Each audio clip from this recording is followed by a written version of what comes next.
Hey guys, let's talk about tonight's episode of Scandal. And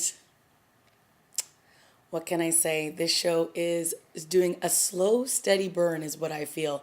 We're starting to see where the puzzle pieces are coming together and what is looking like it's going to be the main thread for this first half of this season. And Jake, honey, you're playing with fire. That's all I can say. There's two things I gotta say about Jake. One, I'm loving all the stuff that is going on between him and Olivia. I love that they are making him less of what can I say, a doormat in this season and standing up for himself. And he's pretty much telling Olivia constantly that she's not her boyfriend, that, she's not going to go to dinner with her and her crazy dad, Rowan. And as soon as she said it, I was like, wait a second, didn't he throw him in a hole for months? Olivia, you have to understand the situation here, okay? That is not a simple request.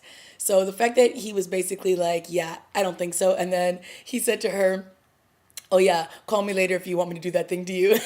I thought it was absolutely hilarious. So Jake right now is I'm loving that they're turning him into more of a man and less of Olivia's boy toy in this half of the season. But he's also investigating what happened with Harrison, and now he seems to know what happened to Fitz's son, and he is bringing it to Rowan head on. And the scene at the end when they're at dinner, and he says to him, "So, you know, what's your plan here? Like, what are you gonna just continue to play nice with Olivia and act like you didn't do anything wrong?" And he's basically telling him he's got to leave or he's gonna blow everything up in front of his face.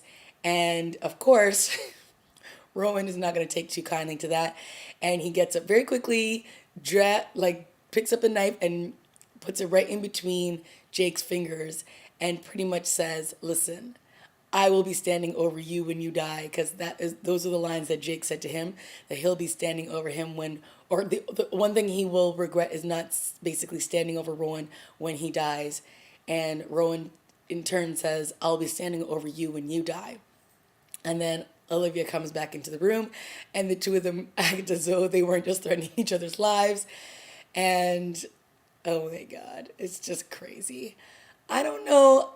Look, I do not want to see Rowan kill Jake or order a hit on Jake.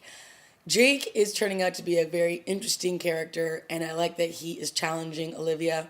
I like that Olivia is feeling finally like somebody is bringing it to her and isn't just bowing down to all of her demands. But is Jake getting in over his head? Maybe just a little bit. I don't know. It'll be interesting to see what happens, though. Some interesting stuff with David Rosen in this episode. So basically, the thread, what it seems is going forward this season, is the gun control issue, and Fitz is very much wanting a change in the gun control, and things aren't going in their favor. And David, as we saw in last week's episode, is pretty much willing to do whatever it takes to succeed and get ahead. And in this case, he decides he's going to blackmail the judge by telling him that he knows about when he hit and killed a woman and her 7-year-old kid when he was drunk. And he's willing to pull out this information. And where does he get this information from? He has a storage unit full of files that were given to him by Jake that were at B613.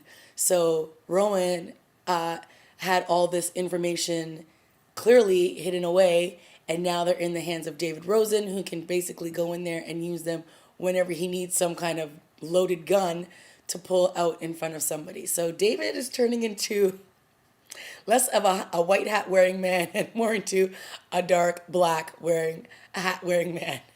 And you know what? I don't really mind it because David has really gotten the shaft on this show. So the fact that he is, doing whatever is necessary, it doesn't bother me really. Mellie had some very, very tragic scenes in this episode. She's finally starting to get motivated about something. The last two episodes, she's been extremely mourning the loss of her son, rightfully so. And in this one, she seems to take some passion into this case that started off the episode where this these two kids were playing with a video camera and they were doing some little testimonial to his mom. And in the background, you see this man fall off a cliff.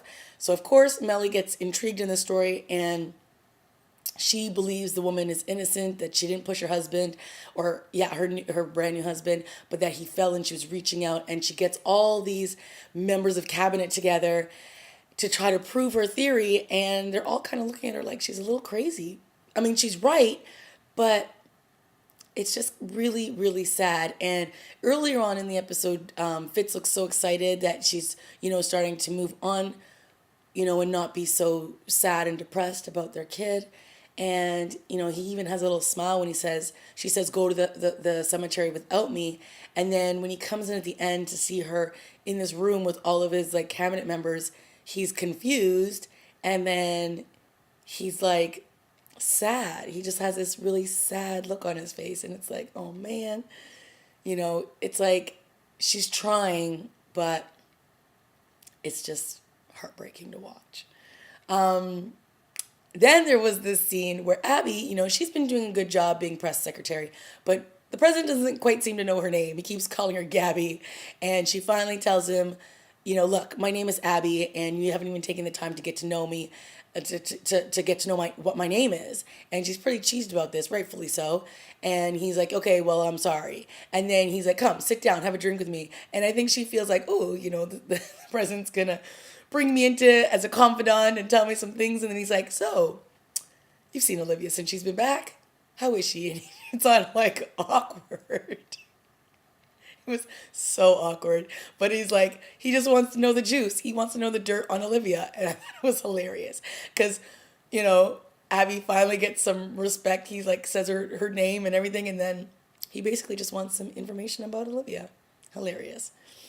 The scene that you know what? I actually don't mind Quinn and Charlie. Those two are actually quite a hoot for me. It's the Quinn and Fitz stuff that gets, not Fitz, Huck stuff that gets way too creepy for me. I like them as friends. I like them as business and coworkers and all that kind of stuff. But as lovers, it just does not work for me. So seeing her with Charlie was an interesting scene because, we didn't really see them break up. We just saw her at the end of last season crazy with Huck. And so when Jake grabs Charlie to ask him questions about killing Harrison, he says he only has one thing that he wants, and that's to see Quinn. So Quinn comes to see him. Jake locks them in this, this underground tunnel for 24 hours, and they talk. And he basically says to her, look, I wanted to see you and because nobody else wants you. Like, you're alone. And she's like, no, I'm not. I've got Abby. I've got Huck. I've got Olivia. I've got everything I need. And it's kind of a sad little scene because she really doesn't have anybody.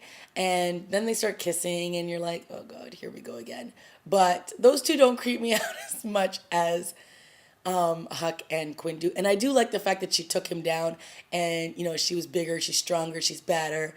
They've really done a good job in terms of just coming, developing Quinn from like this meek little girl to, who she is now. Do I like all the things about Quinn? Not necessarily, but I think that they've shown and proven that she's a pretty tough character. And I like that scene when Olivia and Huck are just going about business as usual. And she's like, hello, did you guys not realize that I've been gone for 24 hours?